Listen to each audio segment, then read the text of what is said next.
Pour moi, il y a vraiment 5 points clés pour retenir, pour réussir sa prise de parole publique. D'abord, c'est la bonne préparation. On en parle tout à l'heure. Après, il faut s'entraîner plusieurs fois avec des collègues, les amis et la famille pour être à l'aise. Troisième chose, c'est vraiment pouvoir anticiper. Anticiper les besoins, les questions de votre auditoire.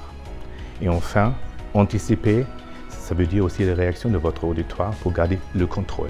Et enfin, il ne faut pas oublier de savourer, d'avoir envie. Ils vont ressentir ça. C'est vraiment contagieux. Parfois, ça arrive, vous avez une présentation de 30 minutes et si vous n'arrivez pas à captiver votre auditoire au cours de premières 2 minutes, vous allez tout perdre. C'est-à-dire la première partie, l'introduction ou votre pitch plus tard, c'est vraiment le début.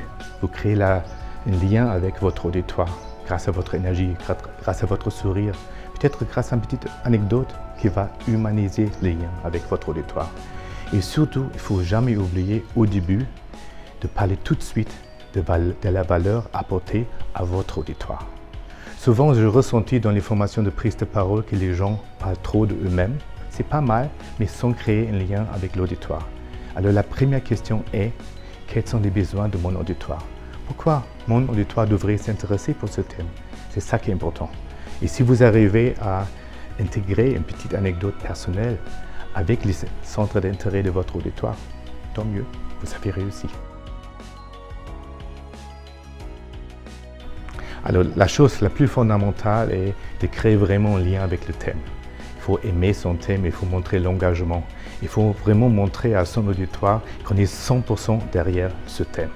Pour cela, il faut bien préparer le thème, c'est-à-dire les chiffres, les faits. Il faut faire sa recherche. Il faut vraiment pouvoir anticiper les questions de son auditoire aussi. Ça devrait être nickel. Ça, on ne peut pas négocier de tout. Pour la préparation mentale joue un rôle absolument important. Souvent, ce qui arrive, quand on est un petit peu stressé, parce qu'on n'est pas habitué à faire face à 10, 20, 30 personnes. Tout le monde vous regarde.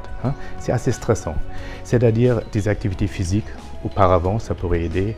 Faire un tour de l'immeuble, 10-15 minutes, manger un petit chewing gum. Et surtout, il faut assurer que votre ventre n'est pas vide. Parce que vous allez perdre énormément d'énergie.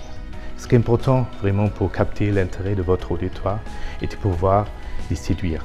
Et la séduction vient avec une énergie positive, avec votre sourire. Et néanmoins, si ça arrive que vous êtes stressé, c'est pas grave. Vous êtes un être humain, on a des émotions, tout le monde sera avec vous. Ce sont vos alliés. Prenez un petit verre d'eau ou sinon, essayez d'impliquer votre auditoire. Posez juste une question. Si vous êtes déjà arrivé d'être stressé, c'est déjà arrivé que vous avez eu une trac, moi ça arrive maintenant. Qu'est-ce qu'on peut faire ensemble? Ça va humaniser la relation avec votre auditoire parce que votre auditoire est bien au courant que c'est un moment difficile, stressant, surtout pour les débutants qui n'ont jamais fait ça avant. C'est-à-dire ils sont avec vous, ils vont montrer l'empathie. Il ne faut pas hésiter, mais surtout il ne faut pas essayer de se forcer. C'est-à-dire une approche anglo-saxonne, ça marche très bien pour les anglo-saxons. En France, il faut aussi s'adapter à son éducation, sa culture et surtout sa personnalité. Souvent, ce qui est normalement au début, on se présente. On se présente, on essaie de parler un petit peu de sa légitimité et pourquoi c'est à vous de présenter ce sujet-là. Quel est le lien entre le sujet de la présentation et vous-même? Pourquoi vous vous intéressez pour ce sujet-là? Quel était votre apprentissage pendant votre recherche? Et enfin, quelle est la valeur apportée pour votre auditoire?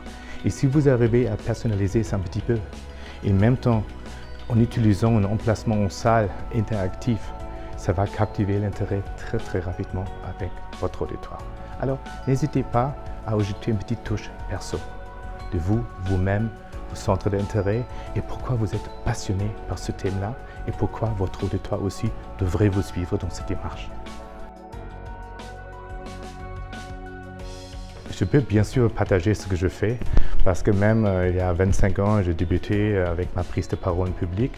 Ce que je fais souvent lorsque je parlais devant une cinquantaine d'étudiants aux États-Unis par exemple, je n'étais pas extrêmement à l'aise. Il y avait beaucoup de distance physique entre l'auditoire et moi-même. Ce que je fais, j'ai choisi 3 alliés en salle. Une alliée souvent à gauche, une au centre, une à droite.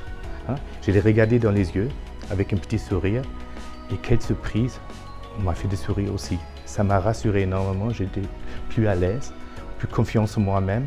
Et après 60 secondes pendant cette introduction, je pourrais aussi regarder ailleurs. Et le fait qu'on a des alliés, il faut s'en servir. C'est-à-dire pour votre prise de parole, regardez dans les yeux de quelqu'un que vous connaissez déjà. À quelqu'un vous avez créé une relation basée sur la confiance, un ami, une collègue, un prof. On s'en fiche. Et après, faites un tour de salle. Je vous assure, on va vous supporter grâce à la communication non verbale. Pour cette raison, utilisez votre sourire en votre faveur. Un sourire est extrêmement contagieux parce que ça crée un lien. Les gens ont envie de vous suivre. Les gens ont envie que vous réussissez. Et ça, c'est important. Après, il y a des autres astuces, bien évidemment aussi. Au début, parfois, j'étais un petit peu stressé. Ce que j'ai pris, un stylo. J'ai pris un stylo dans ma main, d'accord, et j'ai joué avec ce stylo. Et parfois, au moment où j'étais un petit peu nerveux, j'ai appuyé sur le stylo un tout petit peu. Personne ne s'est rendu compte. Mais ça m'a rassuré énormément.